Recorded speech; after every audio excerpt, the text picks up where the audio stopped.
of the Always Believe house. Oh, today is a very, very special day.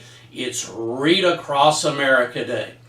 And on Read Across America Day, I love reading the story I wrote about my 5th and 6th grade years, Port Neches Elementary. It's in my book, The Story of Always Believe. I'd like to share this story with you. It's a fantastic story about the consequences of bullying, what happens. Well, I'll just read the story. When I was in 5th and 6th grade, I was the kid that everyone picked on, and you'll get that. The title of the story is blank blank. Okay, so if you read, I think it's the 3rd chapter in this book. Very, very powerful story. I hope you enjoy it. Blank blank. Blank blank. The 2 words that my fellow 5th and 6th grade students used to ridicule and degrade me every day at Port Neches Elementary still stings so much to this day, it is difficult for me to write them down. If you imagine your life as a series of happy peaks and sad valleys, the time I spent at Port Neches Elementary was one of the deepest valleys of my life. There wasn't one day that went by that I wasn't called blank blank. I was the last one picked for teams and usually spent recess alone. One spring day in the 6th grade, things got worse. I still vividly remember the day. We were at PE, and once again, I was the last one picked for kickball.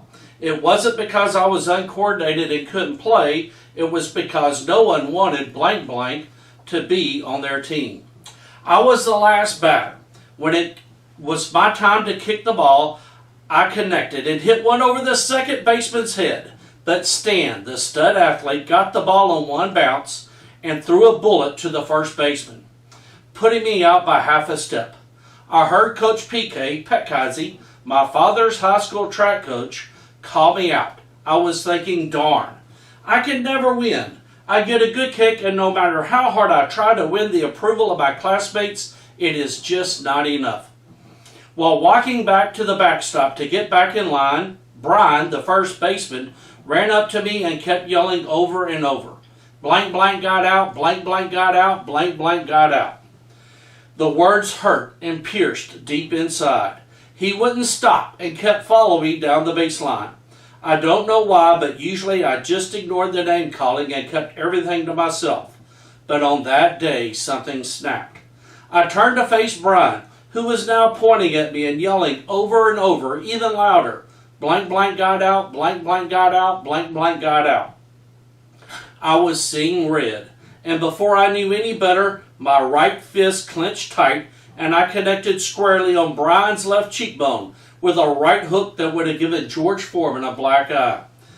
Brian's taunts turned into a loud, high-pitched shriek as he rolled on the ground, both hands covering his face. The other kids were silent. I couldn't believe what just happened. It was not in my nature to do what I just did, and I knew I was in big-time trouble. I put my head down and walked back into line. Coach PK was now escorting Brian to the nurse's office. Brian was still screaming in pain as they both stopped right by me. Coach PK said, I will see you tomorrow morning.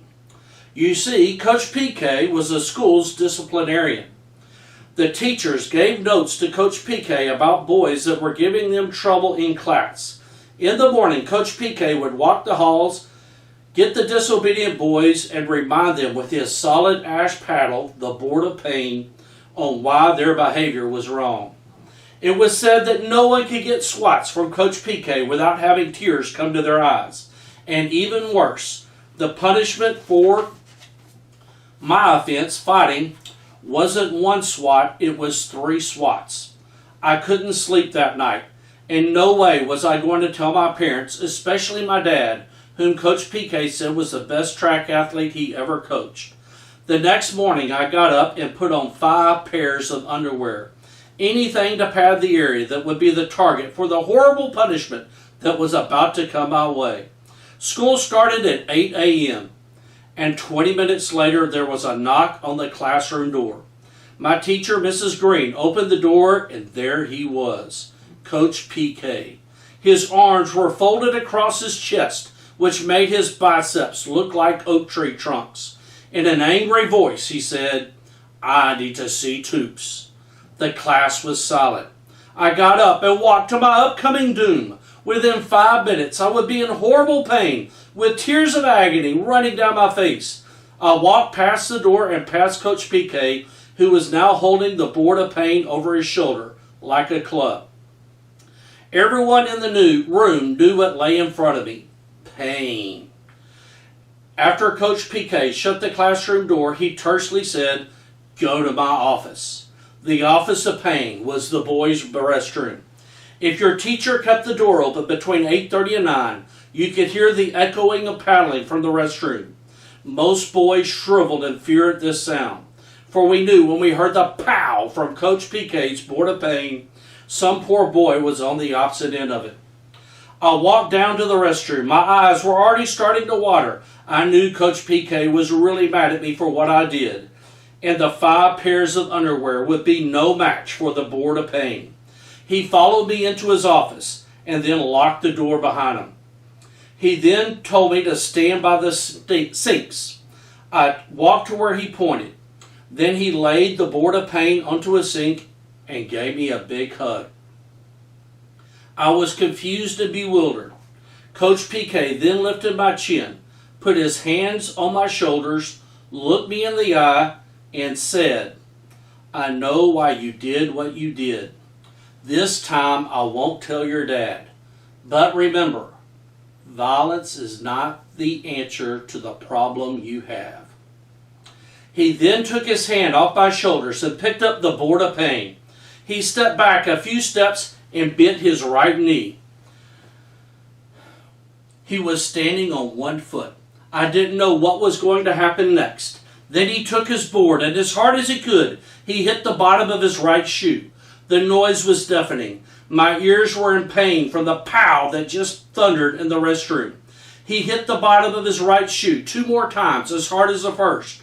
Pow! Pow! I had to put my hands over my ears on the 3rd swing. Coach then told me to wet down my face and wipe it off. My eyes were still teary from the expected punishment that never happened. As we walked out of his office, he put his hand on my shoulder. We walked out in a way a father would be with his son. Before I turned to walk to my room, Coach PK knelt down so we could be eye to eye. And he said, "I hope you have learned something, and I don't want to ever have you back in my office. Make sure what happens stays between you and me." That happened in the spring of 1979. It is now the spring of 2010, 31 years later, and with this writing, I'm finally breaking my silence. To this day, my friends thought I received the 3 hardest pops ever from Coach PK, but little did they know that I received a much better form of discipline. Coach PK's words and actions gave me new strength to beat the ridicule for the rest of the school year. The other kids still called me blank blank, but it wasn't as bad now, and somehow it didn't hurt as much. In a way, Coach PK started the process of turning me from a boy into a young man. The next school year, things got much better. I was now in 7th grade, and as boys mature, sometimes their behaviors change. The very same boys that ridiculed me eventually stopped, and in a way they had a sense of admiration for me. They knew what they did was wrong, and eventually I was able to earn the friendship of a few that became very close friends of mine in junior high. I now teach 7th and 8th graders, and still kids are kids. Some kids are still mean and can really hurt others through name calling and ridiculing. Just remember, words hurt and are not easily forgotten. To this day, blank blank still hurts when I think back to the days when I was the runt that everyone loved to ridicule. Time passed on for me. I graduated from college and moved on to my career as a teacher. As my life memories have collected, it seems I really can't recall many good moments with my classmates. The mean and hateful words blank blank have stayed with me and have erased the good times. It proves a point that one really mean and hateful action can erase and wipe out dozens of happy memories. True story. Hope you've enjoyed this. There's an extreme lesson in that story. I really can't remember many good moments with my classmates, but I do remember the name calling. Be really, really careful of the memories you're making with the people around you. One mean and hateful action can erase and wipe out dozens of happy memories. Hope you've enjoyed the story. Have a wonderful, wonderful day. Remember, you are amazing. You were created to do wonderful things, and you are awesome.